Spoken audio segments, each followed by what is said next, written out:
15 से 21 दिसंबर 2024 के बीच ताइवान में कई इंपॉर्टेंट इवेंट्स हुए। सबसे पहले अमेरिका ने ताइवान के लिए $571 मिलियन की डिफेंस सपोर्ट अप्रूव की।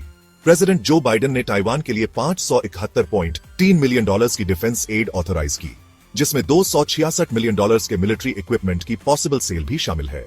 यह डिसीजन चाइना के साथ बढ़ते टेंशन के बीच अमेरिका के ताइवान के प्रति कमिटमेंट को दर्शाता है। दूसरी बात, ताइपी के मेयर ने स्ट्रेट में टेंशन कम करने की बात कही। चांग वान अन, जो ताइपी के प्रो चाइना मेयर हैं, उन्होंने ताइवान स्ट्रेट में टेंशन कम करने की अपील की है Taipei Shanghai twin city forum के दौरान।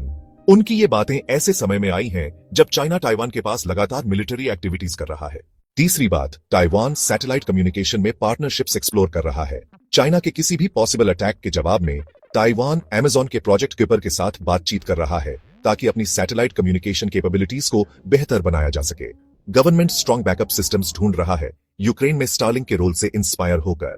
चौथी बात, सेंट्रल बैंक ने अमेरिकन पॉलिसीज से जुड़े ग्रोथ रिस्क्स के बारे में चेतावनी दी है।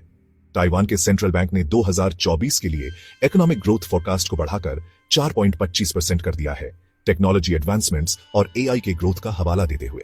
लेकिन उन्होंने नई ट्रंप एडमिनिस्ट्रेशन की एक्सपेक्टेड ट्रेड पॉलिसीज की वजह से 2025 में पॉसिबल रिस्क्स के बारे में चेतावनी दी है। पांचवी बात, अमेरिका के डिपार्टमेंट ऑफ डिफेंस की एक रिपोर्ट में चाइना के न्यूक्लियर फोर्स के सिग्निफिकेंट एक्सपेंशन और ताइवान पर बढ़ते मिलिट्री प्रेशर पर बात की गई है। रिपोर्ट में चाइना और रशिया के बीच बढ़ते संबंधों की ओर भी इशारा किया गया है, जिससे रीजनल सिक्योरिटी को लेकर चिंता बढ़ रही है। छठी बात, ताइवान में एक 55 साल के टूरिस्ट को ट्रेन ने टक्कर मार दी जब वो ट्रैक्स के पास सेल्फी लेने की कोशिश कर रहा था। इस हादसे में जान नहीं गई, लेकिन इससे टूरिस्ट सेफ्टी और अवेयरनेस पर बहस शुरू हो गई है। सातवीं बात, चाइना ने लगभग 30 सालों में अपनी सबसे बड़ी नेवल एक्सरसाइज की, जिसमें करीब 100 शिप्स शामिल थे। बिना बताए की गई इस एक्सरसाइज को ताइवान और अमेरिका ने अलग अलग तरीके से इंटरप्रेट किया है, जिससे चाइना के मिलिट्री इंटेंशंस को समझने में मुश्किलें सामने आई हैं। आठवीं बात, ताइवान की पार्लियामेंट में डेमोक्रेटिक प्रोग्रेसिव पार्टी और कुओमिंतांग के मेंबर्स के बीच हाथापाई हुई। ये झड़प 3 कंट्रोवर्शियल बिल्स को लेकर हुई, जो मौजूदा पॉलिटिकल टेंशंस को दिखाती है।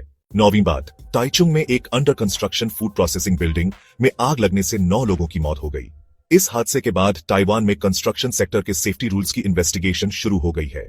10वीं बात, ताइवान को अमेरिका में बने M1A2T एब्रम्स टैंक्स का पहला बैच मिला, जिससे बढ़ते रीजनल टेंशंस के बीच उसकी डिफेंस कैपेबिलिटीज और मजबूत हो गई हैं। लाइक करो, कमेंट करो और अगले हफ्ते मिलते हैं।